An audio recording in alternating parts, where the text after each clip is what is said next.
नमस्कार। आज हम पढ़ेंगे न्यूक्लियर पावर प्लांट के बारे में कि न्यूक्लियर पावर प्लांट होते क्या हैं और उनसे कैसे बिजली बनाई जाती है, ये समझते हैं। यहाँ पर सबसे पहले तो हम उसके लाभ की बात करते हैं। ये विश्वसनीय है और मौसम पर निर्भर है, शून्य कार्बन उत्सर्जन करते हैं, बढ़ती ज़रूरतों को पूरा करने के लिए, क्योंकि अब दुनिया तो बढ़ रही है, उसी हिसाब से बिजली जो हमारी होती है विद्युत वो भी ज़्यादा होनी चाहिए, क्योंकि बहुत सी फैक्ट्रियाँ हैं जो इसी पर चलती है। और नुकसान भी इसके बहुत से हैं। यूरेनियम खनन के लिए जल निर्वहन के कारण पर्यावरण में बहुत बड़ा प्रभाव पड़ता है, पानी की अधिक खपत होती है, परमाणु दुर्घटनाओं में ये सबसे जोखिम भरा होता है, रेडियोधर्मी अपशिष्ट पैदा होते हैं और गैर नवीनीकरण जो क्योंकि ईंधन के रूप में यूरेनियम का इसमें प्रयोग किया जाता है। और यूरेनियम भारत में कहाँ कहाँ पर होता है ये यहाँ पर समझते हैं। तो आइए यहाँ समझने का प्रयास करते हैं। सबसे देखते हैं, मैंने हिंदी में लिखा हुआ है, भारत में परमाणु ऊर्जा या न्यूक्लियर पावर प्लांट क्या होते हैं। तो सबसे पहले मैंने सिर्फ यही बताया है कि न्यूक्लियर पावर प्लांट होते क्या हैं। तो यहाँ पर यह समझते हैं कहाँ कहाँ पर ये भारत में इनके पावर प्लांट लगे हुए हैं। तो ये ना सबसे खतरनाक मतलब के जोखिम भरा कार्य होता है ये। सबसे पहले तो मैं यही यूक्रेन में 26 अप्रैल 1986 को विस्फोट हुआ था, जिसमें बहुत से लोगों की जान गई थी। पहला तो स्टेप ये बता रही। जापान में फुकुशिमा एक शहर है, आपने देखा भी होगा 2011 को वहाँ पर क्या हुआ था। 11 मार्च 2011 को वहाँ पर एक फट गया था जो यूरेनियम होती है, और वहाँ पर बहुत सी जितनी भी मतलब के कारें थी, या इतना बड़ा भूकंप आया था कि बहुत सी दुनिया में जान और माल की इतनी खतरनाक हानि हुई थी। तो यहाँ पर बहुत ही मतलब कि कहने का भाव है, बहुत ही खतरनाक और डेंजर ये चीज़ होती है। और 1 किलो से कितनी मतलब इसकी कितनी क्षमता होती है 1 किलो में इसकी। तो यहाँ समझते हैं 1 केजी में यूरेनियम से 250 करोड़ हिट जनरेट होती है। कितनी 250 करोड़, तो समझ लेना कि क्या चीज़ है। और आजकल जो सभी देश हैं इसमें होड़ लगी हुई है कि मेरे पास भी न्यूक्लियर पावर प्लांट हो, मेरे पास भी न्यूक्लियर पावर प्लांट हो। तो इस प्रकार से हर देश में होड़ लगी हुई है, और ऐसे में भारत भी पीछे नहीं है। भारत भी साथ साथ स्टेप बाय स्टेप आगे बढ़ रहा है। तो आगे समझते हैं, यह 1 केजी यूरेनियम से 250 करोड़ हिट जनरेट होगी। यह बहुत ही पावरफुल होती है, बहुत ही एकदम आग और कुछ नहीं। तो अब हम देखते हैं भारत में ये जो पावर प्लांट है कहाँ कहाँ पर अवस्थित है, लोकेशन कहाँ कहाँ है इंडिया मैप में। तो यह समझते हैं। सबसे पहले हम कागा कर्नाटक में आएंगे। ये KGS लिख रखा है, एक कर्नाटक राज्य है। कर्नाटक राज्य में कर्नाटका में ठीक है, कागा नाम का एक पावर प्लांट है जिसकी मेगा क्षमता कितनी है 880 है। कर्नाटक की 880 मतलब इतनी बिजली उत्पादन करते हैं यहाँ पर, किससे, न्यूक्लियर पावर प्लांट से।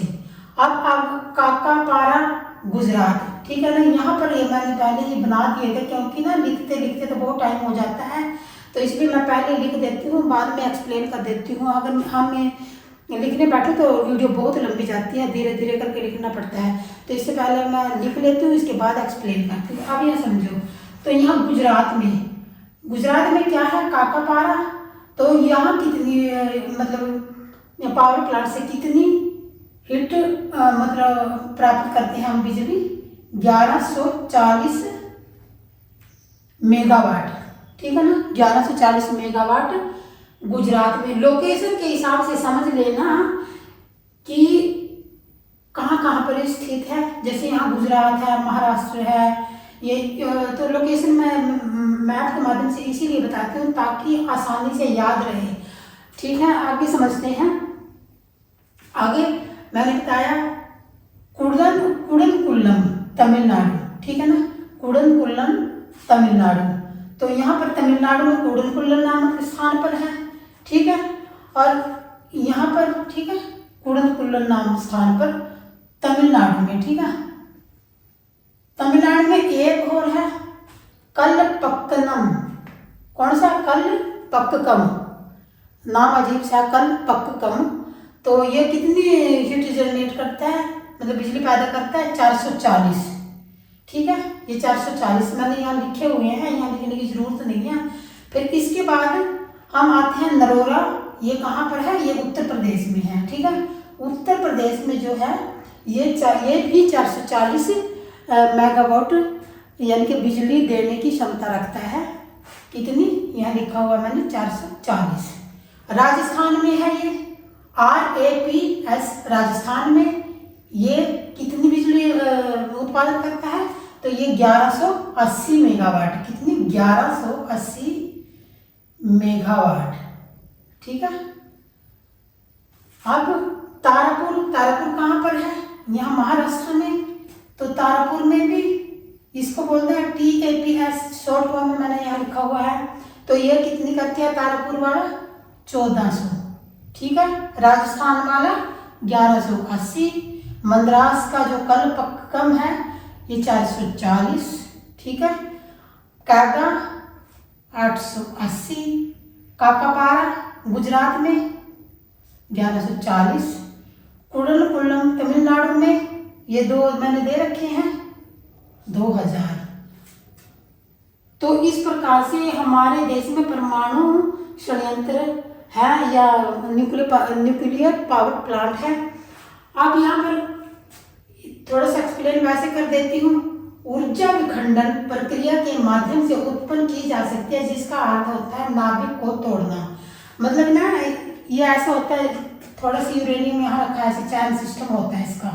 ठीक है ना, अगर यहाँ आग लगा दी ना, थोड़ी सी आग लगा दी तो ये आगे आग ऐसे पकड़ता चला जाएगा और बहुत ज़्यादा विस्फोट करता चला जाएगा। तो ये होता है चैन सिस्टम इसका। ठीक है, क्या बोलते हैं इसको? चैन सिस्टम।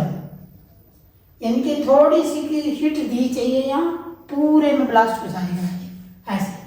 ठीक है, तो इसी प्रकार मैंने पहले बताया था कि जो 11 मार्च को फुकुशिमा जापान का एक शहर था, वहाँ पर ये न्यूक्लियर पावर प्लांट का ये धमाका हुआ था, जिसमें बहुत सी कारें, जान माल, बहुत सी चीज़ों की हानि हुई थी। तो आगे समझते हैं ये क्या होता है। यूरेनियम, थोरियम, भारी पानी, जिरकोनियम, हीलियम, ये कच्चा माल होता है इसका। ठीक है, ये तो कच्चा माल होता है। थोरियम भंडार केरल में ये स्थान है, पलक्कम और कोल्लम। और आंध्र प्रदेश में विशाखापट्टनम में, यहाँ आंध्र प्रदेश में, यहाँ विशाखापट्टनम यहाँ पर भी है।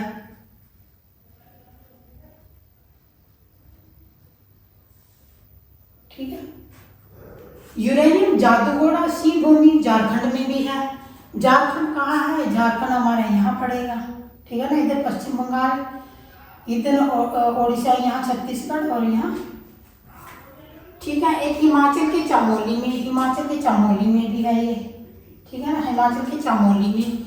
सीकर और उदयपुर राजस्थान में भी है ये। यहाँ पर जो सीकर शहर, सीकर जिला और उदयपुर जिला है राजस्थान राज्य का, वहाँ पर भी है ये। भारत के इतने सारे परमाणु रिएक्टर केंद्र हैं और भी छोटे छोटे बनाने पर लगे हुए हैं।